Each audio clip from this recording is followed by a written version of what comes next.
Jokes like this are all very well, but beneath their bright exterior lie stories of hardship and pain. That's why we're launching the DHRC annual Christmas appeal, Musicians in Need. Musicians in Need directs resources to where they're most needed. Take the story of Brian, the oboe player. Brian came from a good family and was a happy boy at school. But at the age of 11, somebody started teaching Brian to play the recorder. Things quickly got out of hand, and by the time he was 14, Brian was playing the trumpet in a silver band and was beginning to experiment with an oboe. Now 26 and unemployed, Brian has been using an oboe for over 8 years. Often alone, but sometimes huddled together with other instrument users like himself in virtually empty concert halls. Brian survives on benefits and occasional help from his family, but he spends most of his meagre income on sheet music, reeds, and bow ties. Your donation can help people like Brian to live a normal life. Musicians in Need employs trained counsellors and funds work programs to rehabilitate musicians of all kinds, regardless of the instrument they're playing. Even drummers can be helped if you have the resources. But Musicians in Need can't do its work without your generosity. You can make a donation now by sliding £10 into the back of your radio set or leaving a cheque under the seat of a theatre here tonight. For the sake of musicians like Brian, whose lives can so easily be turned around, please give now to this worthy cause. The DHRC Musicians in Need appeal. And from musicians to drunks now, hardly a giant leap, because it's time for us to pay a visit to our Drunkwatch team. Each year, the Drunkwatch team sets up its hidden cameras and microphones in the bleak wasteland that is Peel's High Street after 10:30 at night. From their vantage point on the top floor of the old abandoned Beaches building on the corner of a high street in the North Gate, the team can observe the extraordinary behaviour of the town's drunks as they make their way between hostelries or take a long journey home, collecting car aerials and wind mirrors as they go. Let's go over live now to our Drunkwatch team and see what's happening out on the windswept thoroughfares of Peebles. You join us on a chilly night in Peebles, the bitter wind whipping empty chip wrappers and cigarette butts down the centre of the road and keeping all but the hardiest drunks indoors, safe in the various hostelries of the town. It's one of the coldest nights of the year, but a group of determined smokers is huddled outside the Crown Hotel, sharing a cigarette, each in turn moving slowly out of the wind into the shelter of the group, creating a slow circulating pattern where each takes his turn in the cold.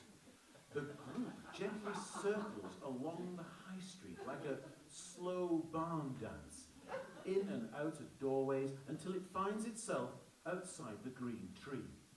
And then it moves inside for another drink. Now, across the road, in the entrance to the Chambers Institution, a group of drunk young women has gathered together for warmth. These females are wearing the traditional Christmas seasonal garments which allow most of the skin to breathe, even in the sub-zero temperatures. They're shielding each other from the icy winds that whip through the barred gates, and they're applying fresh makeup to their blue faces, and communicating with each other and passing men in a continuous and high-pitched screaming noise. Now, 3 young men are hovering on the pavement near the group, no doubt fancying their chances with the young women, but not realising the danger they are in. And any second now. Yes, and there it is. Yeah. The group of women have surged forward and surrounded the unfortunate, inexperienced young men. They are carried back into the Chambers Institute gateway and will be used to keep the women warm until their next week's victims are identified. A solitary, slow-moving police car rounds the corner by the parish church. It's increasingly rare these timid creatures avoid trouble spots, appearing only when everything is quiet. Occasionally they stop to feed at the chip shop. This time the groups of loitering youths suggest trouble, and so the police car moves on by.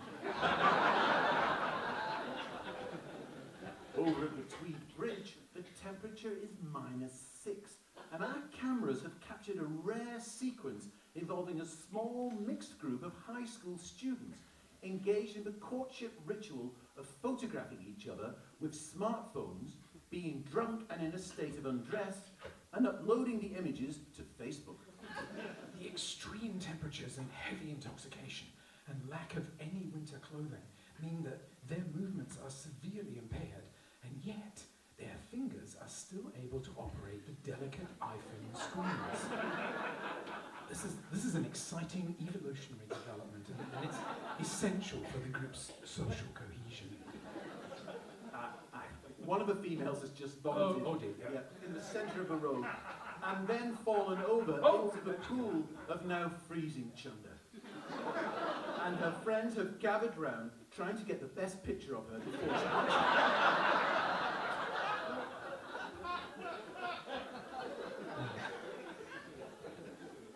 Over in Dean's Wynd, huddled in the shadows but visible on our infrared camera, a middle-aged man is resting his face against the wall. He's still wearing a paper hat of some sort from a ritual celebration. We can't decide whether he's asleep or if his face is simply frozen to the stone. We'll keep an eye on him and let you know. Now, in another first this year, we're using GPS tracking devices to plot the migratory habits of drunks once they leave the brightly lit High Street area. And the results contain a few surprises. Yeah. Groups of drunk young males migrate over large distances in classic V formations, with alpha males leading the flock from the centre, and the younger, less experienced members of the group trailing at the edges and occasionally stopping in alleyways and closes to empty themselves out. Now, older female drunks, on the other hand, move in small groups called gaggles, orbiting around a central space like a hurricane.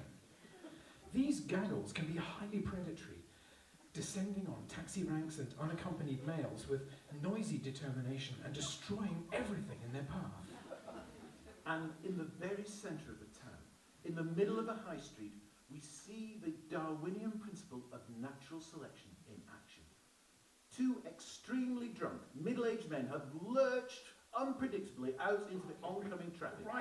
They are having a conversation using only vowel sounds and hand gestures while trying to avoid the traffic by standing still and staring at the bus headlights.